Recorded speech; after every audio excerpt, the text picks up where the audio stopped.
2003 batch के IAS अधिकारी अनिल टुटेजा, जो राजधानी रायपुर में भी एसडीएम रायपुर मजिस्ट्रेट के पद पर पदस्थ रहे, साथ ही छत्तीसगढ़ के विभिन्न जिलों पर विभिन्न शासकीय पदों पर पदस्थ रहे, वर्तमान में उद्योग विभाग के संयुक्त सचिव पद पर पदस्थ है।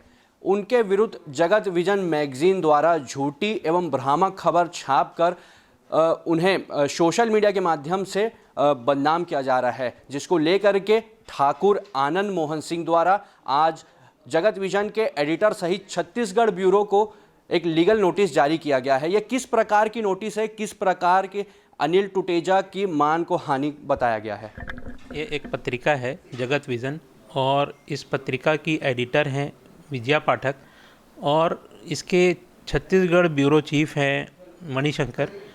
विजया पाठक ने जो है ये मेरे पक्षकार अनिल टुटेजा को एक व्हाट्सएप 21 जुलाई, 22 जुलाई और 25 जुलाई को तथा अपनी ऑफिशियल आईडी से इन्होंने फेसबुक में पब्लिश किया है और विभिन्न किस्म के जो है झूठे आरोप लगाए हैं, बेसलेस आरोप हैं और केवल मानहानि करने, बदनाम करने, उनकी इज्जत को धूमिल करने की दृष्टि से लगाए गए हैं।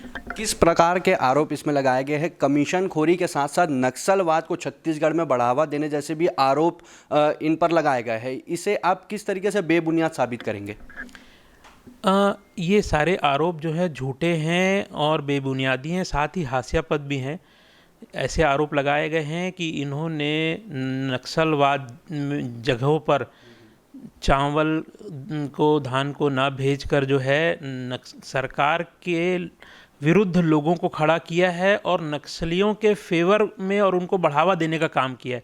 तो एक ये बहुत ही गंभीर किस्म का आरोप है कि नक्सलवादियों को बढ़ावा देने का आरोप जो लगा है वो जो है बहुत ही गंभीर है, और हमने जो है इसमें हमने एक्शन लिया है आज, और धारा 499 और धारा 500 आईपीसी में हमने क्रिमिनल डिफामेशन और सिविल डिफामेशन हमने इनके ऊपर 1 करोड़ रुपए का किया है। आज लीगल नोटिस इनको इशू की है।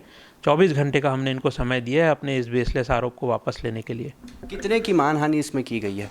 हमने इसमें 1 करोड़ रुपए के सिविल और क्रिमिनल डिफामेशन के लिए हमने सेक्शन 499 और 500 आईपीसी में हमने मुकदमे के लिए जो है हमने इनको लीगल नोटिस भेजा है। एक आरोप और लगाया गया कि ईओडब्ल्यू में जिन्होंने नान घोटाले को जो जांच कर रहे थे, वो अधिकारियों को हटाकर अपने मन मुताबिक अधिकारियों को वहां पर बैठाया गया है।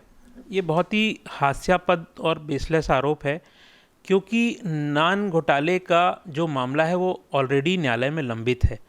तो ऐसे में नान घोटाले की जांच के संबंध में जो है वो कोर्ट में जब ट्रायल पेंडिंग है, तो ये जानबूझ करके अपने जो इन्होंने मैसेज पब्लिश किया है उसमें जज का नाम और कोर्ट का नाम और इन सबको लिखा है, और ये लिखा है कि ये प्रभावित कर रहे हैं प्रकरण को, जबकि ऐसा कुछ भी नहीं है। और जब एक बार कोर्ट में प्रकरण लंबित है तो ऐसे में ये इनका एसएमएस और इनका जो फेसबुक में जो इन्होंने पब्लिश किया है वो ये कोर्ट के एक ट्रायल को प्रभावित करने और मीडिया प्रभावित करने का इन्होंने इस तरह से प्रयास किया, जो कि सरासर गलत है।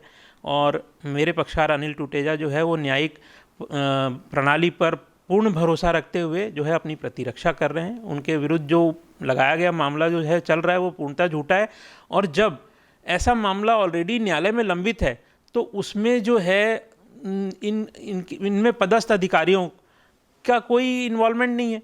तो इनको हटाना और इनको बदलवाना एक तो वैसे भी ये शासन का काम है, ये मेरे पक्षकार का तो ना तो उस हैसियत में है।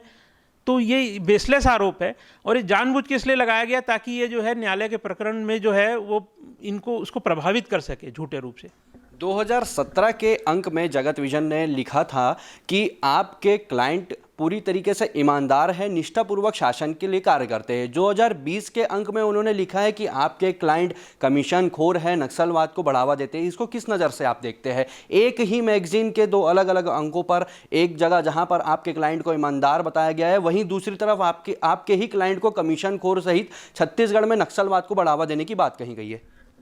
ये सही है कि अंक 5 और अंक 2 में जो है 2017 में जगत विजन ने अपनी पत्रिका में ही यह स्पष्ट किया है, यह पब्लिश किया है कि नान घोटाले का ऐसा कोई प्रकरण है ही नहीं। ये नान घोटाले का जो प्रकरण है वो पूरा फर्जी प्रकरण जो है, तत्कालीन समय के जो पदस्थ प्रभारी थे उन्होंने ये पूरा का पूरा फर्जी मामला बनाया है।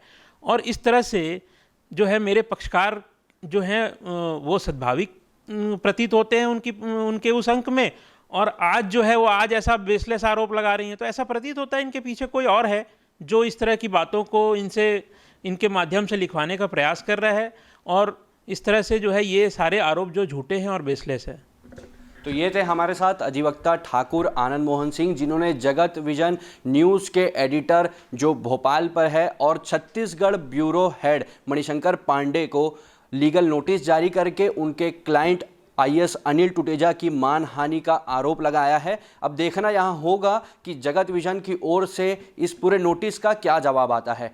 वीडियो पर्सन गणेश राव के साथ मैं कुणाल राठी, TCP 24 न्यूज़ रायपुर।